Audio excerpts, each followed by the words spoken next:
días, bienvenidos a Contacto Directo. Revisemos de inmediato quiénes son nuestros invitados. Hoy en Contacto Directo, Abdalá Bucaram Puley, ex candidato presidencial por Fuerza Ecuador FE, las primeras acciones del nuevo gobierno, lucha contra la corrupción, el caso de Brecht y el regreso del expresidente de la República, Abdalá Bucaram Ortiz. Lo conversaremos. También, Paul Carrasco, prefecto de la SUAY. Moratoria política para el nuevo gobierno, el llamado al diálogo, la lucha anticorrupción y las necesidades de los gobiernos autónomos. Paola Andrade, directora ejecutiva de la iniciativa Ecuador dice no más. El abuso sexual infantil. ¿Cómo un niño frena al abusador? Y si el abuso proviene de algún familiar, ¿a quién recurrir? ¿El país maneja estadísticas al respecto? Acciones gubernamentales. Lo revisaremos. La actualidad, los protagonistas, el análisis y la información. En Contacto Directo.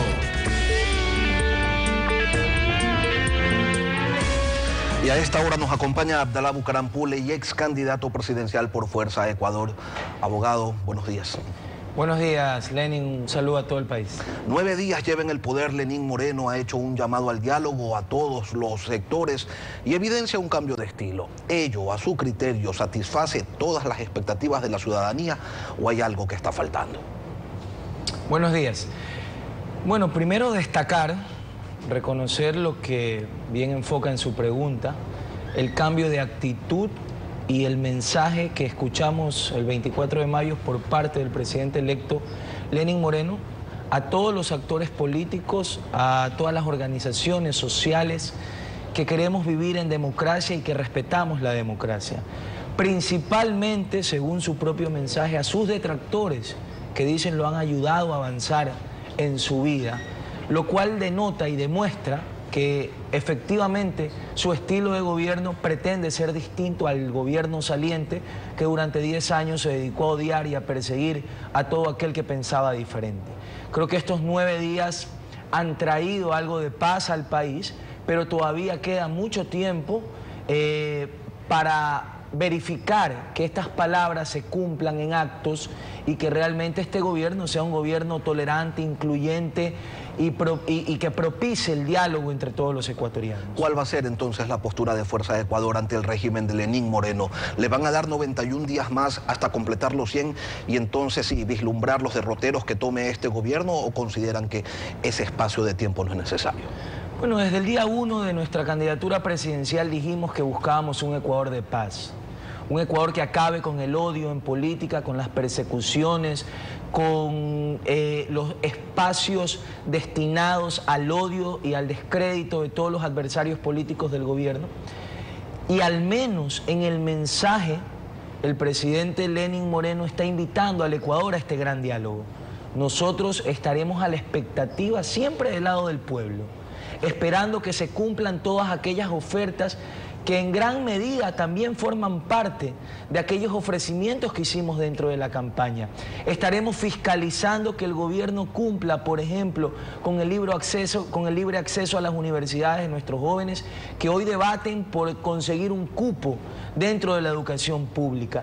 Y todas aquellas ofertas que ilusionaron a muchos aquellos que eligieron al nuevo gobierno. Nosotros tenemos que estar como garantes, como fiscalizadores y también acudir a ese diálogo para que se cumpla con todas estas ofertas y no queden solo en un bonito mensaje. Apoyar lo bueno, criticar lo malo, el mismo discurso de Jaime Nebot.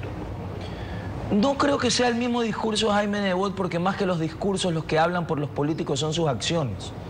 Pero si tenemos y hemos demandado de la clase política mayor tolerancia, si hemos durante estos 10 años solicitado al gobierno que sea un gobierno incluyente, que extienda la mano, que invite al diálogo, y entra un nuevo gobierno y al menos en sus ofertas dice que extenderá la mano, que invitará al diálogo, entonces mantenerse en una actitud de odio quiere decir que no eres distinto a lo que criticabas. Tenemos que dar esa moratoria, como bien señala, por ejemplo, hoy el prefecto de la SUAY, para estar como garantes de que estas ofertas se cumplan. No se trata de decir ya hoy todo es bueno, porque el Ecuador vive una crisis, y vive una crisis por haber estado sometido a un modelo económico que nos llevó a esta crisis, a un modelo de crisis de valores y a un modelo de crisis económica. Hoy este gobierno tiene un gran reto, que tiene que ir más allá de las palabras, tiene que acompañarse con las acciones. El presidente Lenín Moreno y la Asamblea Nacional tiene la obligación moral con el país de extenderle una amnistía política a los perseguidos políticos, de extenderle una amnistía política a nuestros indígenas que están injustamente encarcelados por luchar por sus derechos y por la intolerancia de un gobierno que utilizó la justicia y el poder político para perseguir y reprimir a todo aquel que pensaba diferente.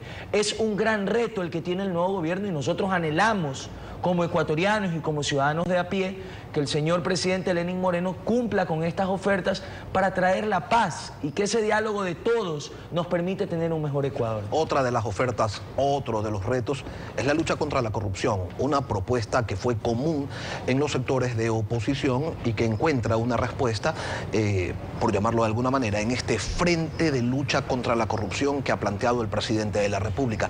Sin embargo, las críticas ya comenzaron a llegar. ¿Por qué lado? Por la conformación, por los integrantes que se han propuesto, quienes en su mayoría son funcionarios del gobierno, exmiembros del régimen de Rafael Correa o simpatizantes de la Revolución Ciudadana. ¿Su lectura? Bueno, creo que la decisión de ayer de la Asamblea Nacional nos deja una preocupación. Que la Asamblea se oponga a extender un pedido a las autoridades norteamericanas para que otorguen la lista de Odebrecht, que evidenciaría un sinnúmero de funcionarios del gobierno saliente implicados en la corrupción, creo que es preocupante. Sin embargo, el día de hoy, por ejemplo, nos hemos enterado que la Fiscalía y la Policía ha allanado el domicilio del señor Ricardo Rivera, a quien denuncié por actos de corrupción del gobierno saliente, por su vinculación e injerencia en actos de corrupción del gobierno saliente.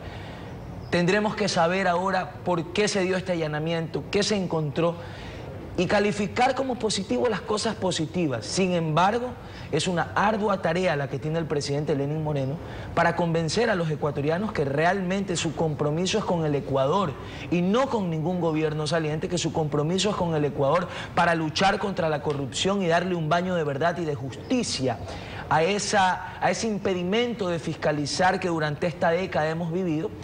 Y nosotros realmente anhelamos que estas ofertas se cumplan por el bien del país. El país necesita paz, el país necesita este gran diálogo al que nos están invitando, el país necesita del consenso de sus políticos para el bienestar del pueblo, el país necesita de un gobierno que sea tolerante y que incluya al sector privado en los diálogos para el manejo de la economía nacional, para volver productivo el trabajo de la empresa privada y que exista menos crisis, que exista más empleo y todo lo que hemos pedido. Ahora tenemos que asistir a ese diálogo para que el gobierno cumpla con esas ofertas y que al menos en la actitud y en el mensaje el presidente Moreno dice estar dispuesto a este diálogo y al cumplimiento de estas ofertas. Nosotros anhelamos y esperamos que así sea. Decíamos que 9 días nomás lleva Lenín Moreno en el poder, pero bastó menos de eso para que se dejara de lado, se olvidara la propuesta de formar una comisión con el respaldo de la Organización de Naciones Unidas, con la que se dijo, incluso se había conversado ya con anterioridad.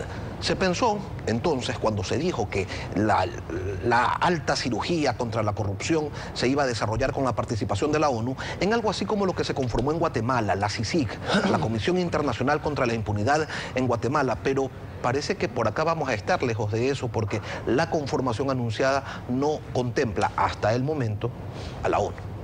Bueno, a ver, ratifico que ha habido primeramente en el discurso de oposición, que pude escucharlo, un estilo de consenso, un estilo de llamado al diálogo, lo cual hemos calificado como positivo.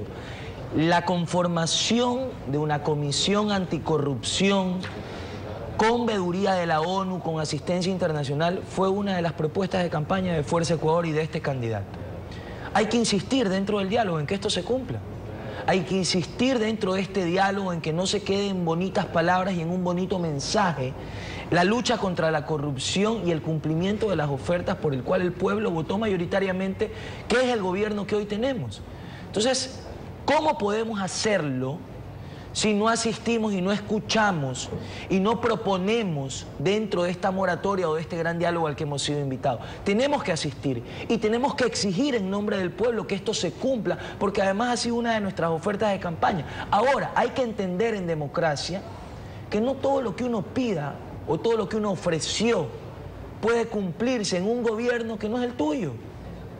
Porque hay una tesis que ha ganado. Sí, pero ¿quién ofreció? Hay una tesis que por la que el pueblo ONU también lo ofreció el presidente Moreno. Por eso, nosotros tenemos que asistir a este diálogo, a exigir y a conversar para que esto se cumpla. Y si en esa propuesta podemos hacerlo, en buena hora por el pueblo ecuatoriano. Y si no, tendremos que seguir luchando porque se investigue y se fiscalice todas aquellas denuncias que se hicieron. Hay quienes dicen, bueno, ¿y en qué quedaron esas denuncias? Yo no soy fiscal. Yo no soy juez para emitir órdenes de captura. Lo que hice fue un trabajo profesional para brindarle al país una denuncia que hoy se está investigando y que al parecer ya está dando resultados. Ahora vamos a estar desde el lado del pueblo asistiendo a este gran diálogo, pero no vamos a dejar de reconocer tampoco por aquellos que quieren vivir sometidos en el odio de diferentes sectores.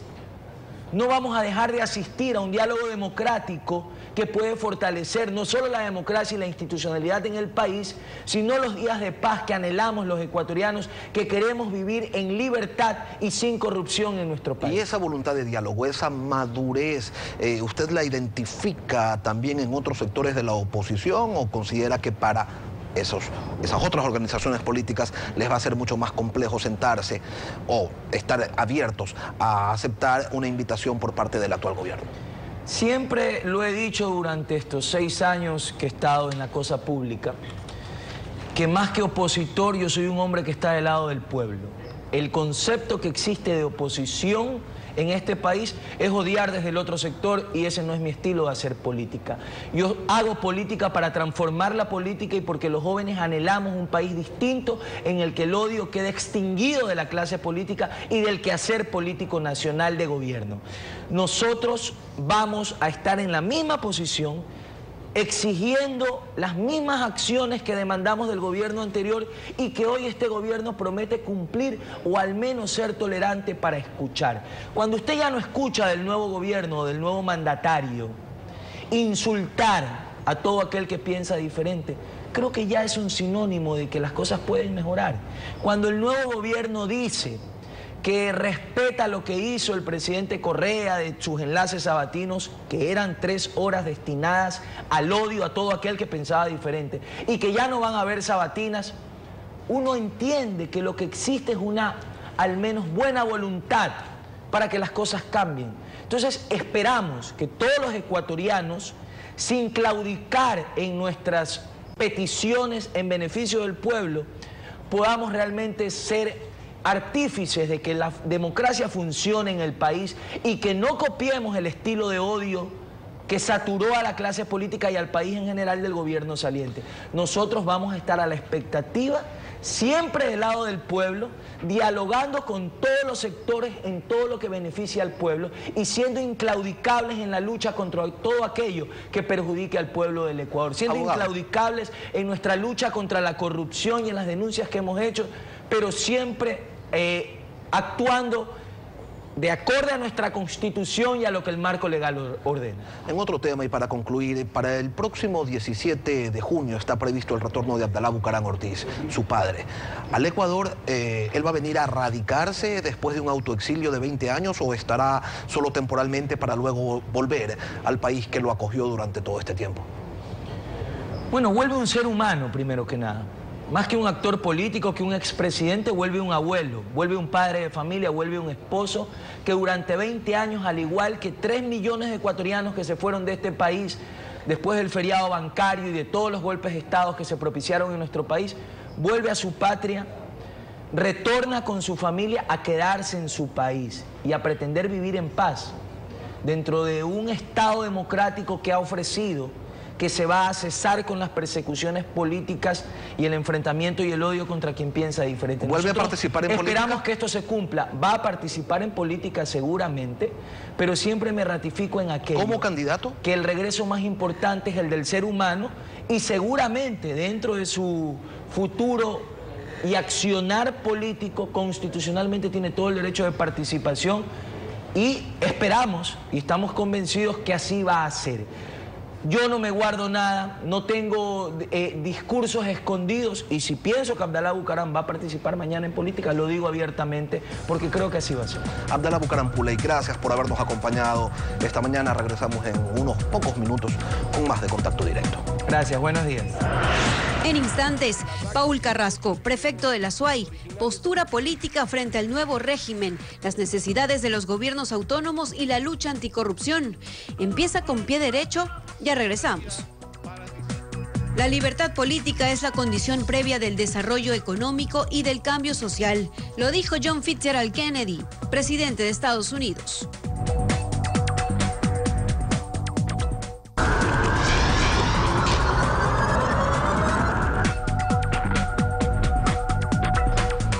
Ya nos acompaña Paul Carrasco, prefecto de la SUAY. Buenos días, prefecto.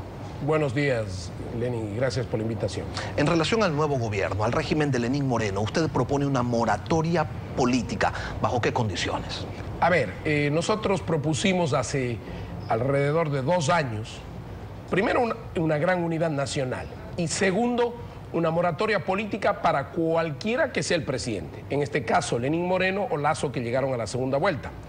En el caso de Lenín Moreno, nosotros no ponemos ninguna condición, porque creemos que ya es presidente de la República, indudablemente, y que lo que requiere efectivamente, frente a 10 años de violencia política, de intolerancia, de persecución y sobre todo frente a la crisis económica, requiere tomar decisiones. Y para eso es la moratoria política. Pero además... ¿Por cuánto tiempo? Pero además...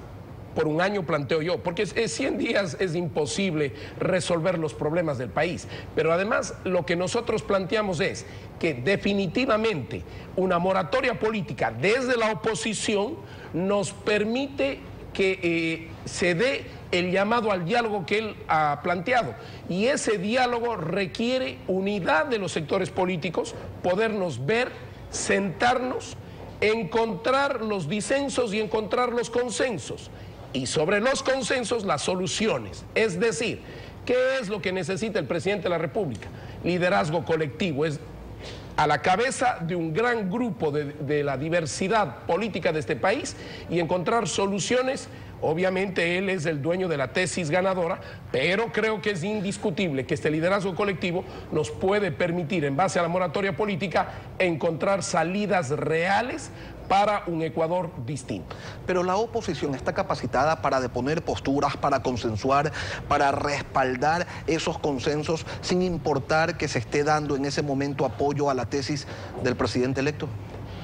Pero yo creo que, como lo dijo Dalo Bucaram, efectivamente, y como lo dicen varios actores políticos, es hora de llegar a una propuesta de madurez política en el país. Esa es la verdad. Es decir, los ciudadanos, y me refiero a ustedes, amigos y amigas que nos ven, quieren que sigamos en la confrontación. El país está dividido, 50%, 50%. Es necesario entonces, desde este punto de vista, dedicarnos a resolver los problemas reales del Ecuador. Y uno de esos problemas es el desempleo. En el caso, por ejemplo, yo planteo de que el presidente desarrolle un modelo de liderazgo colectivo con él a la cabeza, es indudable que los gobiernos locales y los gobiernos provinciales podemos ser una herramienta fundamental. Frente a la crisis económica, una de las líneas que el presidente tiene que hacer es recortar el gasto o priorizar el gasto de inversión. Y en esa misma perspectiva, nosotros podemos resolver el tema vial a través de modelos de gestión de peajes integrados. Segundo, podemos resolver el tema 13 prefecturas a través de la venta de las acciones de las eléctricas que tenemos en nuestro poder, y con eso solventar la crisis económica, por lo menos para el tema vial, para el gobierno. Mire usted cómo se puede ir trabajando. Los que administramos territorios y el sector político en general. Pero suscribir la propuesta de diálogo, el llamado al diálogo del presidente Lenín Moreno, ¿es una postura personal de Paul Carrasco o de la alianza Creo, Suma, Podemos? No, es una posición de nuestro sector, de Podemos, es una posición de nuestro grupo, y obviamente un llamado desde la persona de Paul Carrasco, porque quien administra una provincia y quien toma decisiones sabe que este momento ya pasó la confrontación política y lo que toca es resolver los problemas del país. Y si tiene un presidente que muestra un perfil distinto al anterior, muestra un llamado al diálogo, intenta desarrollar una perspectiva de modelo de Estado basado en un estado de bienestar, basado en los derechos, pero también habla de sostener la dolarización. Yo creo que son elementos que tenemos que respaldar o por lo menos darle la oportunidad para que las medidas que vayan tomando se vayan complementando con la solución a la crisis política y económica del país, y ahí tomaremos nosotros la decisión. Ahora, si el gobierno insiste en continuar con la misma historia política y la misma historia económica de hace 10 años, efectivamente no está dando muestras de que acepte una moratoria o de un llamado al diálogo. Uno de los temas que no ha sido tocado por el presidente Moreno es el de los gobiernos autónomos, y quisiéramos saber cuáles son las expectativas que tiene usted en ese sentido como prefecto de la SUAY, tomando en cuenta que incluso hace poco tiempo tuvo que despedir a funcionarios, a trabajadores de la prefectura por los atrasos que el gobierno central ha tenido y mantiene con su gobierno provincial. Efectivamente, mire usted, la política del gobierno anterior era cortar los recursos que por ley nos correspondían para atorar a los prefectos que éramos de oposición. ¿Sí? Frente a eso, un prefecto lo que tiene que hacer es tomar una decisión responsable con su pueblo, no con los sectores políticos. Y en esa perspectiva, abrir el diálogo con el nuevo gobierno nos permite encontrar alternativas de cómo vamos a resolver la crisis económica de los gobiernos autónomos descentralizados. Solo, Lenin, para que usted sepa, más de 2.000 millones de dólares no fueron entregados desde el año 2011 al 2016 a los gobiernos locales. ¿Y en qué sentido? Se vendía el precio del petróleo a $100, pero nos calculaban para la distribución a 70. Recaudaban más impuestos, pero nos daban lo que ellos habían puesto en la proforma presupuestaria. Es decir, 2.000 y pico de millones de dólares, 2.000 millones de dólares se esfumaron y no nos dieron a los gobiernos locales. Eso hay que reclamarlo, pero indudablemente sabemos la situación en la que está el gobierno. ¿Cuál es la expectativa? La expectativa es ser oídos. Eso es, Lenin, fundamental. Que este nuevo gobierno escuche a los administradores locales y vea qué modelos de gestión, qué modelos de desarrollo de empleo, qué modelos viales tenemos, y desde esa perspectiva, siendo escuchados, incluso en muchos casos, yo conozco prefectos que no le pedirán dinero, sino que se nos permita tomar decisiones para poder gestionar recursos de manera autónoma. Y por otro lado, que además nos den la posibilidad de la autonomía verdadera o la descentralización real, en donde nosotros podamos generar nuestros recursos y negociar con el Estado el aporte, donde el presidente, esta es la propuesta que yo siempre lo he hecho, donde el presidente no tenga que estar siendo perseguido por alcaldes y prefectos y presidentes de juntas parroquiales, sino que al revés, él ponga las condiciones de cuánto ha crecido el territorio y en el marco de ese crecimiento de cada provincia exija un porcentaje de aporte al Estado central. Ayer Paco Moncayo contaba cuál había sido su experiencia en la conformación de una comisión anticorrupción desde la alcaldía de Quito. Yo quiero invitarlo a usted a escuchar. La participación ciudadana implica el control de la ciudadanía al poder. El poder no se autocontrola, no se controla a sí mismo. Por eso es que una comisión anticorrupción no puede ser ni gobernista ni antigobiernista. No puede usted hacer una comisión anticorrupción, Alfredo, con funcionarios o exfuncionarios de un gobierno que debe ser analizado en sus comportamientos, en sus procedimientos. Yo creo que como se hizo la primera comisión anticorrupción, que realmente representaba a universidades, representaba a sectores de la sociedad, fue un buen mecanismo, funcionó bien. En la municipalidad, nuestra comisión anticorrupción Quito Honesto funcionó muy bien, porque no tenía vinculación con Paco Moncayo, con la izquierda democrática, con los partidos que apoyaron siempre mi alcaldía. El presidente Moreno habló también de hacer una cirugía mayor a la corrupción y lo que propone es un frente, en su mayoría oficialista, de lucha contra la corrupción. Cuando existen indicios, y en Brasil, según las autoridades judiciales de ese país, pruebas de actos ilícitos cometidos durante los últimos 10 años. Algo parece que no cuadra, porque ¿con qué independencia trabajarían los exministros de Correa que estén incluidos en la comisión que propone Lenín Moreno? ¿Cuál es su criterio, prefecto? A ver, creo que efectivamente el error es poner funcionarios que han pertenecido al anterior gobierno y que están en el actual gobierno y que ellos sean parte de esta comisión anticorrupción. Pero tampoco es que debemos ser críticos y nefastos frente a una iniciativa. Porque justo ese es el problema. Es decir, la oposición le dice a todo no, todo está mal, y el gobierno se defiende. Esa es la historia permanente. Claro, y al final nadie propone. La propuesta debería ser que se desarrolle un proceso, y en eso yo concuerdo con el general Moncayo, que se desarrolle un proceso de participación social. Primero, que todos los políticos del país de oposición declaremos la moratoria política, para que incluso los opositores, los retractores hacia ciertos políticos, como Paul Carrasco, como el general Moncayo, etcétera, del mismo gobierno, no tengan ya oposición. Hagamos una moratoria política de todo el país, me refiero a los de oposición. Con eso entonces, que el gobierno nacional defina sus propuestas y sea él mismo el que vaya dando las soluciones. Si es que, claro, mientras encuentre quien le detracte sus criterios, siempre va a haber alguien que pueda defender las posiciones erradas del gobierno. Y esta es una de las posiciones erradas, el poner gente de su propia línea a luchar contra la corrupción. Sin embargo, de acuerdo con el general Moncayo, sí debería el gobierno plantearse una gran asamblea ciudadana. Llame a las universidades, que las universidades armen una gran asamblea ciudadana nacional y desde allí se genere una propuesta transparente de lucha contra la corrupción.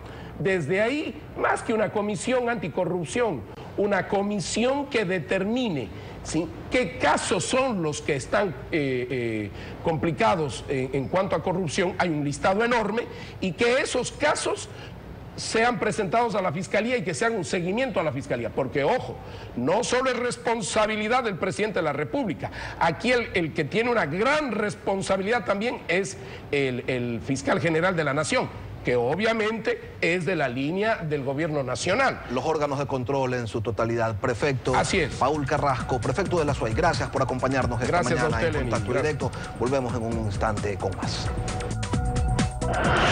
En breve, Paola Andrade, directora ejecutiva de la iniciativa Ecuador Dice No Más. El abuso sexual infantil. ¿A quién recurrir por ayuda? ¿Qué acciones gubernamentales se deben aplicar para combatir este mal? Ya regresamos. En nuestros estudios a esta hora, Paola Andrade, directora de la iniciativa Ecuador Dice No Más. Paola, buenos días. Buenos días, gracias por tenernos. Vamos por el principio. ¿En qué consiste la iniciativa Ecuador Dice No Más? Bueno, Ecuador Dice No Más, que es hoy una organización sin fines de lucro, está liderada por 2 sobrevivientes. Mi esposo, Ricardo, y yo fuimos abusados sexualmente en nuestra infancia por familiares.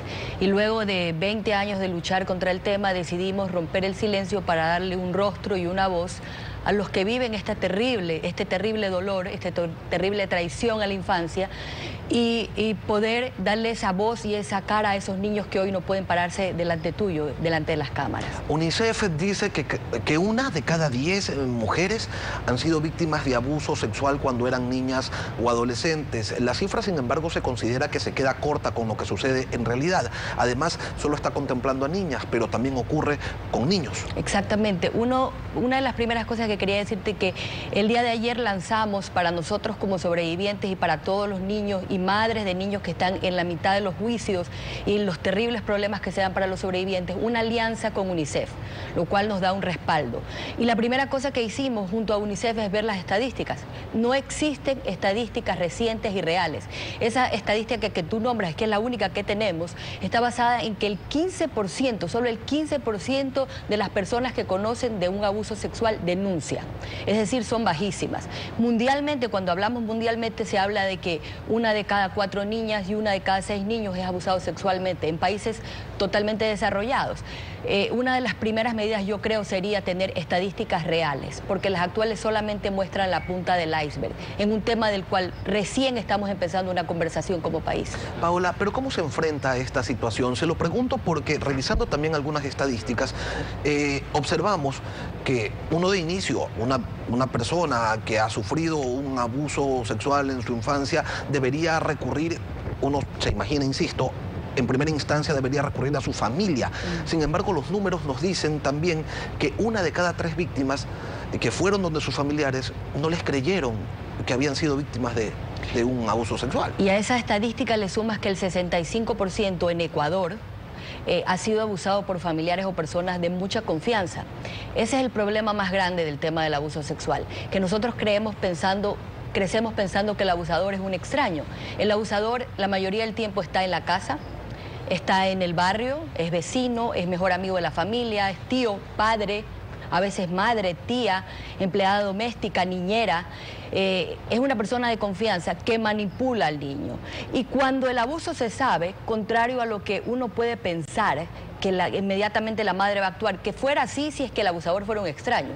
El momento que es familiar, se convierte en la cabeza de la madre o de la persona que lo conoce, o la directora de la escuela, o la maestra, se convierte en un problema de la institución o de la familia que quieren tapar. Esto no es un problema de familia, no aplica que los trapos sucios se laven en casa. Esto es un delito. Primero porque está atentando contra los derechos psicológicos, morales de ese niño, y segundo porque ese abusador es una persona enferma que no se va a detener hasta tocar y destruir muchas otras vidas. A nivel estatal, ¿qué es lo que hace falta? Concretamente, ¿qué acciones consideran ustedes se deben aplicar desde las más altas esferas para ejercer una lucha efectiva contra estos delitos? Bueno, falta muchísimo. Imagínate que esta conversación la hayamos iniciado 2 sobrevivientes, que tuvimos que romper el silencio a los 32 y 35 años porque el tema te mata como niño. El día que yo fui abusada, y fue abusada desde antes de los 5 hasta los 16 por varias personas, morí como niña, me destruí como persona y me tomó más de 20 años construirme. Y cuando fui a hablar con mi madre sobre el tema, mi mamá tampoco supo cómo actuar. Se crea un conflicto total. Entonces, empecemos que el gobierno debería tener programas de prevención. Esto debería ser parte del programa curricular en las escuelas, de niños de prekinder hasta 5º grado, que se les empiece a enseñar cómo decir no, lo que es el consentimiento, cómo cuidar su cuerpo. Luego, en la atención, cuando ya se dan las denuncias, actualmente nosotros tenemos ya grupos de apoyo creados para sobrevivientes desde octubre del año pasado, y nosotros vemos madre tras madre un viacrucis, lo que significa poner la denuncia. No se le toma la cámara de Gesell al niño, no se escucha al niño, no se dan los procesos en el tiempo adecuado, se alargan los procesos. A veces un niño que tiene este horror que ha vivido por muchos años, de 5, 6, 7, a veces 7 meses, 2 años, 3 años, hay niños con 2 años que no tienen intestinos de los abusos que han recibido. Pero es una cuestión, Paola, solamente de leyes, o es la conducta social la que está ya determinada a dejar de lado, a querer tapar los abusos sexuales en menores? Es un círculo de cosas. Es que no se previene y no se habla. Hay un código de silencio establecido en todas las áreas. En la prevención, porque nadie lo dice.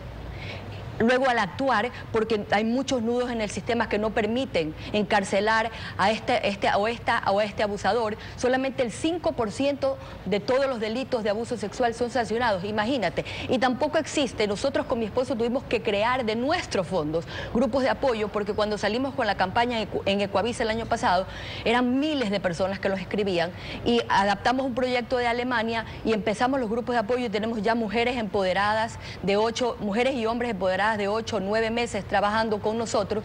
Sin embargo, eso debería haber salido del gobierno. Antes de hacerlo, nosotros llamamos a los ministerios y pensamos que debía haber un lugar donde la gente pueda ir, hablar y sanar y tener un proceso, pero salió de la sociedad civil. Y entonces es completo la desatención frente al tema que tenemos actualmente en el gobierno. ¿Cómo puede identificar una familia si uno de sus hijos o parientes menores de edad está siendo objeto de abuso sexual? Mira, la primera cosa es que el niño tiene una regresión. Empieza a hacerse pipí en la cama, empieza a tener problemas a nivel de escuela, tiene ataques de ira, pero creo que una de las cosas más importantes es que empieza a decir o a soñar o a hablar cosas sexuales que no son para su edad. Un niño no se puede inventar que ha sido abusado sexualmente simplemente porque no puede relatar algo que no conoce. Un niño no tiene la madurez para relatar un acto sexual. Entonces, el momento que él empieza a jugar y a decir cosas sexuales, expresar cosas sexuales, eso es un llamado de atención, y los padres quieren negarlo porque es un dolor tremendo, y la realidad es que esto es generacional. En mi familia pasó a muchas mujeres, y si no hubiera roto el silencio le pasaría a mis hijos y a mis nietos. Tú ves cadenas de dolor. El abuso sexual son cadenas de dolor, y a veces la madre, como lo ha vivido, se paraliza y no sabe cómo actuar. Pero también es importante que sepas que las escuelas están obligadas, la gente que tiene por el artículo 72 del Código de la Niñez y Adolescencia, los profesores están obligados a poner la denuncia. Es decir, que el padre, si en ese momento tiene confusión, la denuncia se pone en la fiscalía, pero puede ir al colegio, a las DECES, y buscar ayuda y apoyo. Paola Andrade, directora de la iniciativa Ecuador dice no más. Gracias por acompañarnos esta mañana. Gracias. Bien, así terminamos el día de hoy. Contacto Directo. El próximo lunes, Alfredo Pino Argote y Stephanie Spin estarán nuevamente con ustedes. Un buen día para todos.